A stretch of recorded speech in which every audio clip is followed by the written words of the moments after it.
বাংলাদেশে উল্লেখযোগ্য একটা জায়গা আমি পেয়েছি, লক্ষ লক্ষ লক্ষ লক্ষ মানুষ বসে থাকে, হাজারো শত দোকান, খেলনার দোকান নাই। এই 3-3.5 দিন 4 দিন পর্যন্ত মানুষ ওখানে চাইলেও দুনিয়া পায় না। একটা মহিলা নয়, একটা যুবতী না, একটা বাচ্চা মেয়েকেও লক্ষ লক্ষ মানুষের ওই প্যান্ডেলে পাওয়া যায় না। কোথায়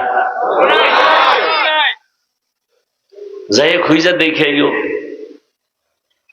ঘুরতে তো কত জায়গায় গেলা, একবার যাইও। আল্লাহ সবাইকে হেদায়েতের দৌলত দান করেন। তো ইবাদত করব কার? আল্লাহ। কেন? আল্লাহর মোহাব্বত পাওয়ার জন্য।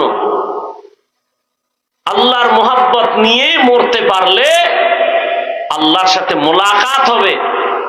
সে ইবাদতটা কেমনে করব?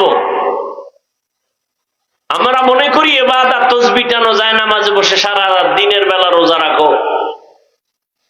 না, ইবাদত একটা চাদরের নাম। পুরা জিন্দেগি ইবাদতের চাদরে আবৃত। এক কথায় মানুষ দুনিয়াতে আসার থেকে মৃত্যু পর্যন্ত যা করবে সব ইবাদত। ব্যবসা করবেন ইবাদত, চাকরি করেন ইবাদত। ইসলাম পালন করে জান্নাতে যাওয়ার পথ বড় সহজ। অনেকে মনে মনে ভাবে হুজুর না হইলে বুঝি জান্নাতের পথ খোলা নাই, আলেম না হইলে বুঝি জান্নাতের পথ খোলা নাই। না, আমি এখানে আলেম হইয়া বয়ান করে যে পুরস্কার আল্লাহর থেকে পাবো, আপনারা আলেম হন নাই, আপনারা সহযোগিতা করেছেন, টাকা পয়সা দান করেছেন, আল্লাহ আপনাদেরও সেই পুরস্কার দান করবেন। আপনি ব্যবসা করবেন ইবাদত, চাকরি করবেন ইবাদত,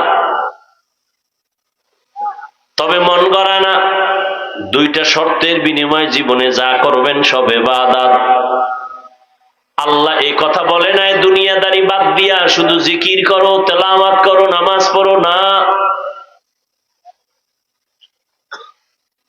তুমি ব্যবসা করো, চাকরি করো, লেখাপড়া করো, এর মধ্য দিয়া আল্লাহকে ডাকো, এই হলো তোমার জীবনের বড় ইবাদত, বড় পাওয়া। ব্যবসা যদি আল্লাহর নাম ঠিক রেখে ব্যবসা করো, তাহলে তোমার ওই ব্যবসাটাও জান্নাতে যাওয়ার পথেও হয়ে যাবে।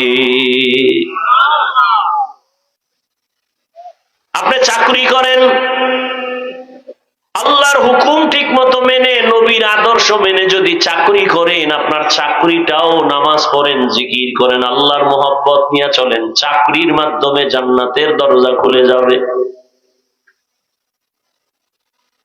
জীবনে যা করবেন সব ইবাদত, তবে আল্লাহর সন্তুষ্টির জন্য হতে হবে, রাসূলের আদর্শ অনুযায়ী।